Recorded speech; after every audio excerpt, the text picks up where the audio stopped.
Assalamualaikum everyone, this is again your registered social worker, Mega Yasin.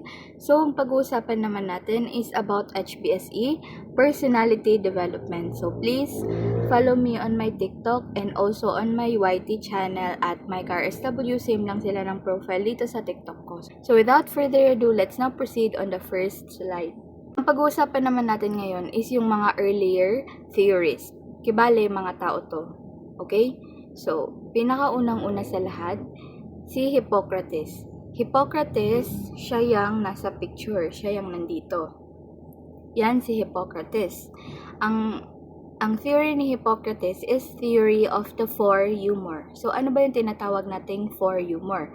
He believed, or naniwala daw siya na may four natural elements, yung air, water, fire, at saka earth. And four bodily fluids or humor. Yan yung tinatawag niya na blood, phlegm, yellow bile, and black bile. So, huwag kayong mag-alala if hindi nyo masyadong magets kasi magdi-discuss din naman natin yan sa mga pictures nila kasi may pin-provide ako ditong mga pictures. So, basta nga according kay Hippocrates, siya yung nagsabi na may four humors daw tayo. Kasi nga 'di ba may natural element tayo na four: air, water, fire, or yung hangin, tubig, apoy, at saka lupa, na para bang Encantadia na siya. And then, kibale, dahil nga may four elements tayo, nagsabi din siya na meron daw din tayong four bodily fluids or mga humor. And yan yung pinangalanan niya ng mga ito. Pinakaunang-unal sa lahat, yung black bile. Yung black bile is yan yung earth or yung lupa. Pag black bile ka daw, usually, ang kuan niya is sadness and melancholy. Kibali, kalungkutan and melancholy. Yung melancholy, don't worry, madidiscuss din natin yan sa isa kasi yan yung sa isang theorist. Yellow bile naman, yan yung fire or yung apoy. Usually daw yung madaling mairita. Blood naman, yan yung air. Passionate, mapagmahal, madaling mag-change yung utak nila and also very active. Phlegm naman is water o tubig. Apathetic sila and cold or yung mga cold-hearted, mga ganon. Para mas magets natin yan, punta tayo dito. Ito yung sinasabi ko na four humor ni Hippocrates. Okay? Hindi siya Hippocrates. Hippocrates. Kasi yung sa Greek. Okay. The four humor, ito yung sinabi ko na yellow bile, black bile, blood, and phlegm. Huwag niyo muna tong phlegmatic, choleric, melancholic, sanguine kasi madidiscuss din natin yan later. Kibali dito muna tayo sa yellow bile, 'di ba sabi kanina fire, and na-experience mo daw to usually on your childhood and also hot and dry kasi nga yung fire hot and dry siya. Ang planet niya is Mars, also ang weather is summer and usually sa gallbladder yan siya. Dito naman tayo sa black bile. Black bile is yan yung sa earth, 'di ba? And then, mararamdaman mo siya old age, and then cold and dry. Kasi nga, earth, cold and dry. Spleen, and also sa winter mo siya nararamdaman, ang planet niya is Saturn. Dito naman sa blood, usually sa heart siya nararamdaman, and air siya, diba? Yung sanabi ko yung sa blood. Sa air, hot and moist. And then, planet niya is Jupiter and also sa spring siya and then sa adolescent din siya mararamdaman. Dito naman sa phlegm, usually yan yung sinasabi nating water, 'di ba? Sa brain siya and then dito sa moon, autumn yung weather niya, maturity siya nararamdaman and cold and moist yung sa water. Okay, so yan lang naman yung kailangan yung tandaan. Sige, proceed tayo dito kay Galen. Sino ba si Galen? Kay Galen naman, ang sa kanya, yung temperaments. Pero, hindi siya yung nag-ano talaga niyan. Kasi, inelaborate niya lang yung idea ni Hippocrates. Kumbaga, si Galen, diba ito si Galen, ang sa kanya is temperaments. Pero, hindi niya original na idea yon. Kasi, diba yung idea ni Hippocrates ng four humor, inelaborate niya lang or pinalawak lang ni Galen yon, okay? Nag-assign siya ng mga temperaments based doon sa humor ni Hippocrates. So, sa kanya, sanguine. phlegmatic, melancholic, choleric. Kung mapapansin nyo, di ba, may in-underline ako doon. Sabi ko, wag muna to. So, yun siya. Sanguine is yan yung person daw with high ratio of blood fluid at saka cheerful, masayahin daw. Phlegmatic naman, person with a lot of phlegm fluid and is slow and unemotional. Phlegmatic, slow or mabagal, tsaka hindi masyadong nakakaramdam, unemotional. Melancholic naman, person with oversupply of yellow bile. Kibale, kapag na-oversupply daw silang ng yellow bile, usually sad and lonely. Diba yung sabi ko doon sa yellow bile is melancholic. Melancholy siya. Kibale, melancholic talaga siya. Sad, usually malungkutin at saka lonely. Choleric naman, yan yung person na may black bile, diba? Usually daw, mga hot-tempered sila or mainisin or bossy. Pero, basahin muna natin yung note dito. Note, temperament daw, yung temperament is the biologically based tendency to behave in particular ways from very early in life. So, yung temperament, dito sila nagbe-base kung paano daw mag-behave sa kanilang particular way yung isang tao during their early life. Di ba kung mapapansin nyo, mayroon daw childhood, adulthood, maturity, and also old age. So usually daw, ganon mag-act or ganon mag-behave yung isang tao during that time. So para mas mag-gets nyo, balikan natin to. Di ba nandito? Kung makikita nyo here, eto childhood, di ba? Parang fire siya. And then, next naman dyan is yung adolescence. Dito. Diba? Ito yung number 1. Dito yung adolescence. And then, next dyan is yung 3. Maturity. And then, next naman dyan is yung old age. 4. Diba? Parang nag-act daw sila or nagbe-behave sila based on how they live their life. So, yun yung kay Galen. And, sabi ko nga, in-expound niya lang or in-elaborate niya lang yung theory ni Hippocrates. Okay? So, sige, proceed tayo dito. Para mas magets natin yung mga emotion na nararamdaman nila is, punta tayo dito. Eto, phlegmatic, melancholic, choleric, sanguine. Dito, makikita nyo na kapag nandito sa line na to, kibali dito, stable yan. And dito, introverted. Ano yung sa baba? Wait lang ha. Wait lang. Yan. Dito naman, unstable. And then kapag dito, extroverted. Diba nasabi ko na sa inyo, pag introverted, usually always nasa loob. Hindi masyadong lumalabas. Extroverted, kumukuha sila ng energy nila sa ibang tao.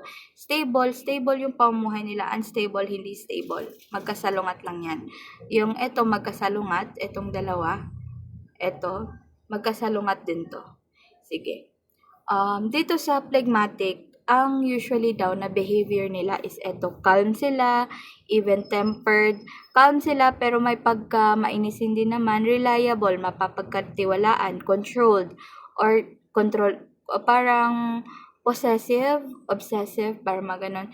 Peaceful, tsaka thoughtful, careful din, at tsaka passive. Kapag may sinabi ka sa kanila, mag-oo na lang sila. Yun yung sa phlegmatic.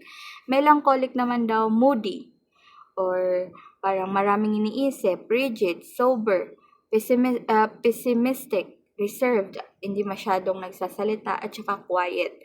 Basta moody, hindi siya stable.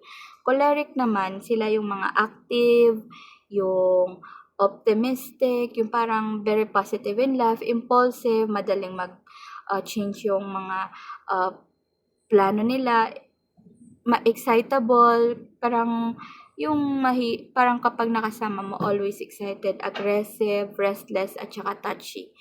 Basta clingy, parang mga ganun. Dito naman sa sanguine, di ba red siya, leadership, yung marunong siyang bumuo ng grupo, carefree, lively, easygoing, go with the flow, responsive, talkative din, and saka outgoing and sociable. So, usually daw, yan yung mga, mood nila. Okay? So, without further ado, proceed na tayo dito. So, alam ko kung napanood nyo na yung about sa pa-drills ko doon sa 3 video ko.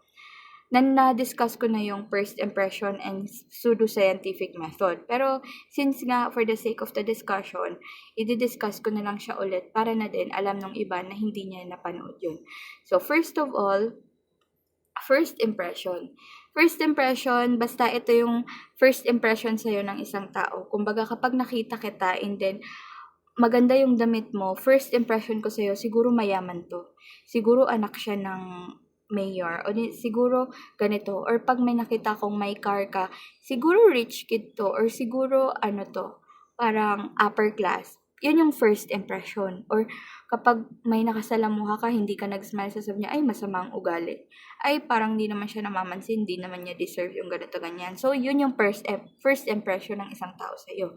Kaya bale, ang meaning niya gives people clue to the pattern of the observed individual and ascribe the person a certain personality type. So, ito yung sinasabi ko na nagbibigay siya ng clue sa isang tao kapag nakita ka niya, yun yung magiging first impression niya sa'yo. Diba sinasabi din nila na usually yung first impression naglalast siya. Kumbaga kung nakita kita tapos nag-smile ka sa akin, usually talaga may isip ko na, ay, mabait to. So, pag nakita kita next, magsasmile na din ako sa'yo. Pero, kapag nakita kita, tapos hindi ka nag-smile, syempre, next time na magkikita tayo, hindi na din ako magsasmile sa'yo. Kasi first impression ko sa'yo, mataray ka, maldita ka. So, ganun. Personality type. May certain personality akong inattach sa'yo just because doon sa first impression ko sa'yo. Okay? Maybe based on physical appearance, pwede daw siyang base sa yung physical appearance or paano ba kita nakita? Malinis ka ba? Dugyot ka ba? Pangit ka ba? Maganda ka ba? Basta physical appearance or classy ka ba? Or rigid or pangit ba yung damit mo? Parang mga ganyan. Facial expression yan yung sinabi ko kung naka-smile ka or nakasimangot ka, umiiyak ka, ganito ka. So, sa facial. Mannerism, ano ba yung palagi mong ginagawa? For example, palagi ka bang mabilis ka bang maglakad or ano ba yung palagi mong ginagawa? Itong mannerism, palagi mong ginagawa repeatedly na hindi mo namamalaya na yun na pala yung mannerism mo. Dressing style, paano ka manamit? Like, classy ka ba na manamit? Or simple lang pero elegant? Or pangit ka talaga manamit? So, way of speaking, paano ka din magsalita? Like, pag pinakinggan ba kita, matalino ka for me? Or pag pinakinggan kita, walang kwenta yung sinasabi mo? So, yun. Race, yan yung kung ano ka ba, Black American ka ba? Or white American? Or Pinay, Asian, ganyan. Yan yung sa race. Okay? So, I really hope na na-understand nyo yan. Proceed naman po tayo dito sa pseudoscientific method. Ito yung na-discuss ko na, but then again, ulitin ko lang.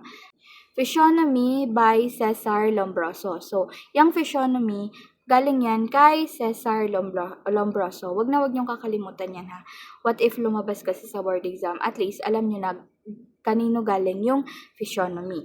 Physiognomy judging personality through the measurement of the person's physical feature, particularly the facial features such as distance between eyes, size, shape of chin, and color of the hair. So, dito, physical feature. Kibale, kung nasa panlabas na anyo. Dinajudge ka daw ng tao panlabas. Dinajudge ka daw ng tao base sa panglabas mong anyo. Physical features. Kung ano yung nakikita sa'yo. Like,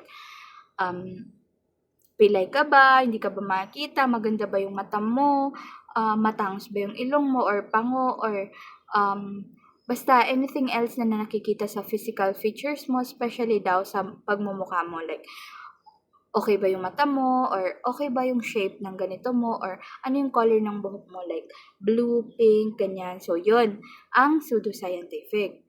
Ito naman, next tayo dito. Ito yung phrenology. So, I really hope alam nyo na to. Phrenology, galing yan kay Franz Gall. So, kapag nakita yung phrenology, diretso na Franz Gall. Personality is judged or ginajudge daw yung personality based sa size and shape of the skull. Basta phrenology, diretso na yan skull. Depende daw or sinasabi daw nila na nagbe-base sila doon sa kung gaano kalaki yung ulo mo, yung size ng ulo mo, at saka shape ng skull mo. Di ba yung ulo, yung nasa loob niya, yun yung skull. So, doon kanila binibase. Phrenologists have elaborate techniques and tools to measure. Yung mga phrenologists daw, may mga elaborate sila na technique at saka tools na ginagamit para ma-measure nila yung skull o yung sa ulo mo. Bungo ha. Bungo. Baka kasi hindi nyo alam yung skull.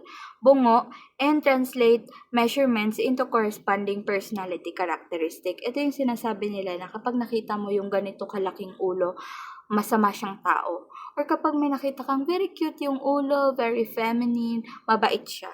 So parang ganun. Pseudoscientific pala, hindi ko na-discuss. Ito yung may mga explanation sila scientifically pero hindi siya proven and tested. Parang ganun, pseudo. Parang hindi siya fake pero parang hindi ka panipaniwala. Okay? Dito naman tayo sa graphology. Pag sinabi natin graphology, meaning handwriting. Ito na yung nasabi ko sa inyo. Binibase mo yung isang tao, binibase mo yung personality ng isang tao based sa kanyang handwriting or paano siya pagsusulat. Basta pagsusulat. Or paano siya magsulat. Okay? Accordingly, general penmanship and the way a letter is formed has corresponding personality characteristic. Ito yung sinasabi nila, di ba? For example, yung mga doctor, kapag nakakita tayo ng parang gagawin, is hindi na natin yan mababasa. Like, pero para sa mga doktor, mababasa nila yan. For example, sabihin ko, biogesic ha. Diba? Diba biogesic natin, ganyan. And then, yung sa mga doktor, then biglang sick. Makikita mo lang B at saka sick, sabi nila biogesic yan. And then, mababasa yan ng mga nurse kasi pinag-aralan din nila yan. So, yun yung nagsasabi tayo na kapag may nakita tayong pangit na penmanship, diretso tayo agad, ay pangit yung penmanship siya. Siguro magdo-doctor to. Magiging doctor kapag laki mo kasi yung pangit ng ano mo. Or, ang ganda mo magsulat, pwede kang maging writer, pwede kang maging artist, pwede kang maging ganito. So, nagbe-base daw tayo sa personality ng isang tao base kung paano sila magsulat. Okay? So, I really hope na understand nyo yung graphology. Earliest theories naman, di ba nakita nyong una, yun yung earlier theories. Ito yung mga bagong theories na meron tayo. Earliest theories is sila Ernst Sketchmer. So, pag nakita nyo si Ernst Sketchmer, sa 20th century yan, kibale 2000. So on and so forth hanggang sa future. Present daw niya yung personality classification of body build and its significant relationship to two major form of mental disorder. Pinakauna-una sa lahat is tong asthenic. Asthenic is yan yung payat, fragile, narrow build, or basta payat, or mukha daw silang weak. Kasi nga, usually, na-associate daw sila with schizophrenia. Kung hindi nyo alam yung schizophrenia, mental disorder yan siya na parang hallucination, nandiyan na yung hallucination something. I-search nyo lang ano yung schizophrenia. Yun, basta makita nyo yung asthenic, payat yan. Athletic naman, pag narinig nyo yung athletic, malamang athlete, di ba? Muscular at saka energetic. Picnic naman, sabi nung prof namin, si Ma'am Bambi, tandaan nyo lang sa picnic, pagkain. So, pag nakirinig nyo yung picnic, round siya, robust, plump, more likely to be manic depressive. Ito yung minimi niya dito na dalawang major mental disorder. Itong manic depressive at saka schizophrenia.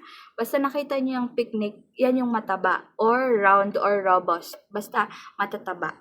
Itong asthenic, sabi ko, payat. Ito, sakto lang. Itong picnic, mataba.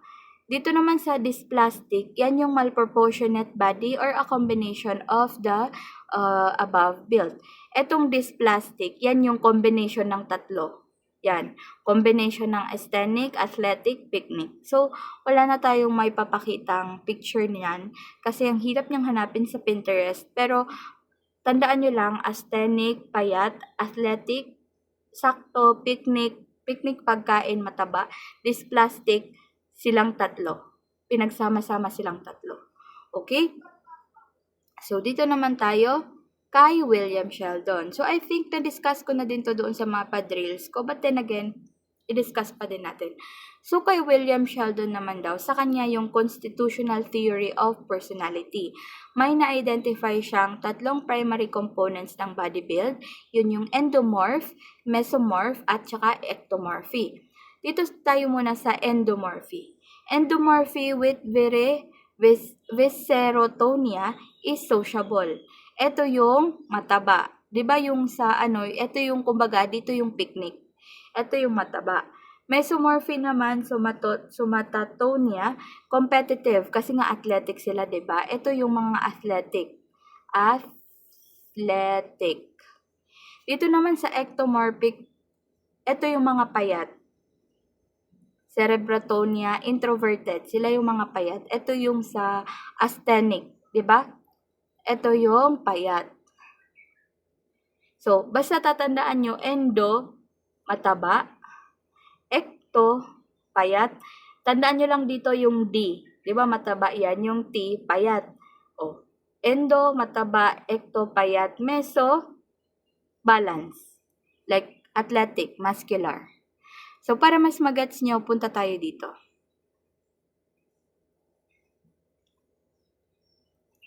So, nandito yung William Sheldon's somatotype personality theory.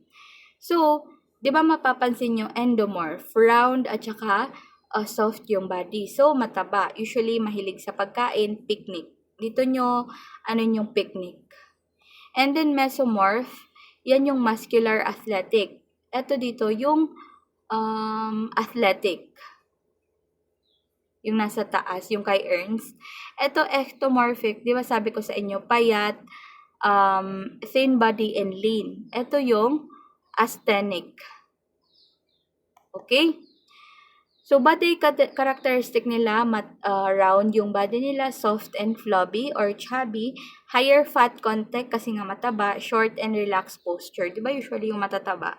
Kahit nagaano sila ka taas or sabihin na natin 5'6" sila, pero kapag nakita mong mataba, usually parang visual mo na sa kanila is mabababa.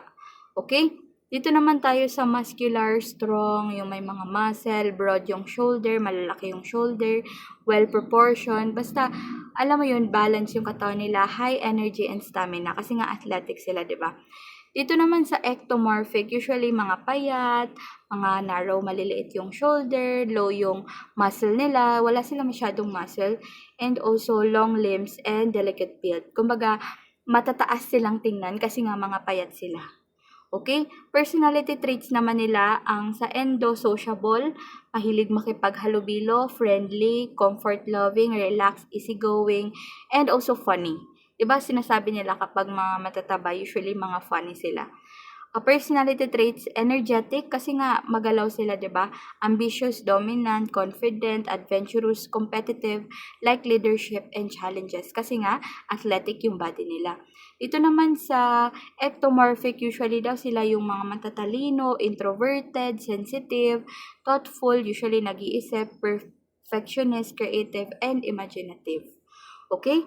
So, kung titingnan nyo lang naman dito, viscerotonia, di ba nandyan yan? So, yung explanation niya po is nandito. Yung sa viscerotonia, endomorph, dominance nila is yung visceral system. Dito naman, dominant nila is yung sa muscular. And then, cerebrotonia, yung sa utak. Cerebral. Okay? So, I think yun lang for our discussion for today. Kung mapapansin nyo, hindi pa ako masyadong okay kasi nga yung ubo ko. And, yeah, may sipon din ako. So, thank you very much for listening and please follow me again here on my social media accounts. Thank you so much for listening and see you on the other side, future social workers. Bye-bye.